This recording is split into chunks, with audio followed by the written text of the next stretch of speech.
আমরা তো আসছি ফ্রেন্ড মিলার, আপনারা যদি আসেন কাপড় নিয়ে এভাবে তাহলে তো আর কোনো কথাই নাই।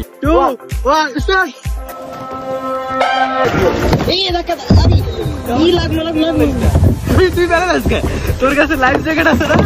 আরে না, খুলে লাইছে, পানি সব ছিটকাইতেছে আমার মুখে।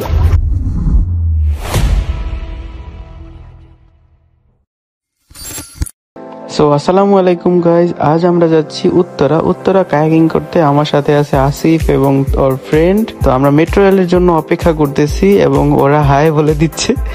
মেট্রো রেলে ঢোকার পরেই এখানে মিললো পিয়াস এবং আসিফকে দেখে মনে হচ্ছে আসিফ অনেক কষ্টে আছে, কখন গিয়ে আমরা পৌঁছাবো। তো মেট্রো রেল স্টেশন থেকে নামার পরে পিয়াস আমাকে বললো দোস্ত এই দিকে, আর এই দিকের ভিউটা অনেক জোস ছিল এবং মেট্রো রেল স্টেশনটাও দেখতে অনেক সুন্দর ছিল, কারণ কোনো মানুষ ছিল না, এদিক দিয়ে একদম ফাঁকা ছিল। তো আমরা যাচ্ছি এবং উপর দিয়ে মেট্রো যাচ্ছে, দেখতে সুন্দর লাগতেছে এবং এর পরের ভিউটির জন্য আমার বিন্দু মাত্র প্রস্তুত ছিলাম না। আমরা তো আসছি ফ্রেন্ড মিলার, আপনারা যদি আসেন কাপড় নিয়ে এভাবে তাহলে তো আর কোনো কথাই নাই। তো আমি টিকিট কেটে নিলাম এবং এখানে আধা ঘন্টার রাইডের 2টা বোট নিলাম আমরা 4 জন।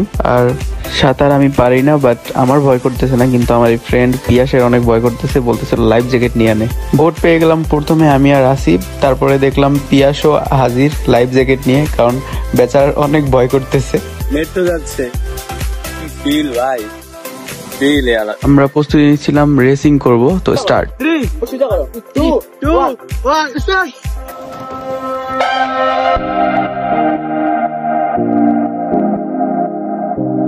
আমাদের সাথে পারে না, লুজার।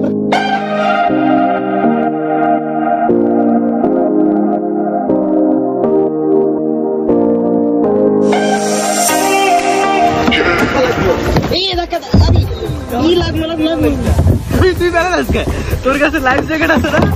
আরে না, খুলে লাইছে, পানি সব ছিটকাইতেছে আমার মুখে।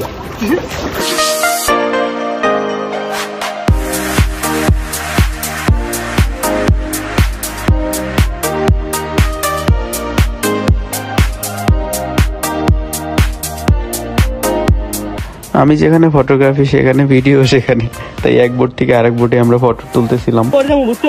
আমার কাছে মোবাইল নাই তো। আবার বোটে বোটে সংঘর্ষ। এটা সব দোষ পিয়াসের, বোট চালাতে পারে না, শুধু আমাদের বোটের সাথে এসে বাড়ি খায়। বাট ট্রাস্ট মি, ভিউটা অসাধারণ ছিল। পিছনে বিল্ডিং গুলো দেখা যাচ্ছিল এবং ব্যাকগ্রাউন্ডে রেখে ছবি তুলতে ওয়াও অস্থির লাগতেছিল। এরকম শর্ট ব্লগে ভয়েস ওভার দেওয়া এটা আমার ফার্স্ট টাইম এক্সপেরিয়েন্স। তো এরকম আরো ব্লগ পেতে চাইলে আমার এই পেজটি এবং ইউটিউবে দেখলে ইউটিউবটা সাবস্ক্রাইব করে রাখবেন এবং সামনে হয়তো বা আরো ইমপ্রুভ করবো ইনশাল্লাহ। So see you next time. আল্লাহ হাফেজ এভরিওয়ান।